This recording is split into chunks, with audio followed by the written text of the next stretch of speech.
Chapter 8. Remembering what makes me tick and what doesn't. Lying in the hammock of life. There was once a great man resting in his hammock watching the sky when his neighbor, a bow hunter, happened by. "Kind sir," the hunter began reproachfully, "you should not be lying there resting. A man of your caliber ought to be writing, speaking, or doing some other noble thing." With much effort this great and wise man leaned on his elbow and asked, "When you get home from your hunting excursion, what will you do with your bow?" The hunter looked with pride at his shiny black bow and responded, "I shall unstring it and put it away, of course." "And what will happen if you do not unstring it?" "Why, the bow will lose its power," retorted the hunter. At this last comment the wise man laid back down on his hammock amidst the steadying influence of mighty pine trees on both ends of it, enjoying the sound of wind chimes hung in the branches, and replied, "So it is with me, my friend.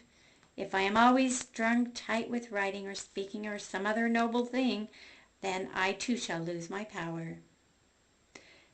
I recognized it as I faced depression for the second time, that I had once again placed myself into a series of extreme stresses and demands. Some of this was positive and some negative, but most of it was stressful. I had been strung tight for too long, and then finally came to the point where excitement had digressed into worry, and opportunities began opening doors to guilt trips, with my very little hammock time in between. Early morning clouds bring a message. 2 months after my illness began, in the stillness of cool, early morning breezes, I walked around the block and watched the moon and the clouds as they acted out their quiet drama. In the short time since I had left the house, dozens of clouds had moved noiselessly past the face of the moon on their journey eastward. I marveled at their swift yet unhurried progress. My mind turned to an article Darla had written about Jesus and the dusty roads of Jerusalem. She had written how Jesus had gone about his business in an unhurried manner, yet accompanied much by the power of love. Because of my type A tendencies, I often began a project and would not stop until it was completed, regardless of the cost. Because of my type A tendencies, I often began a project and will not stop until it is completed, regardless of the cost to myself and to others. The clouds and Darla's article about Jesus were reminders of how important it is to just be still and be about my Father's business in a slow, peaceful manner, leaving the outcome in my Father's hands. My weary feet. "Life is like real estate," I declared to Darla. "The more you do to enhance your days and improve yourself, the more God will love you, and the more worth you will have in His eyes. Like adding money to a savings account, I believe each good thing would make my account with Him grow larger and larger." "But," she countered, "God told us that the very hairs of our head are all numbered." Matthew 10:30. He did not say the only hairs He cared about were on the heads of good, righteous, productive people. Darla was patient in teaching me that each of us is of infinite worth and value, regardless of output. The very idea that each of us is of infinite value, regardless of the number of good deeds we do, felt right and good. This new freedom and love began to dawn in my heart, and I wrote a song entitled "My Weary Feet." Hurry, hurry, hurry, hurry, time is my taskmaster. Scurry, scurry, scurry, scurry, can you go no faster?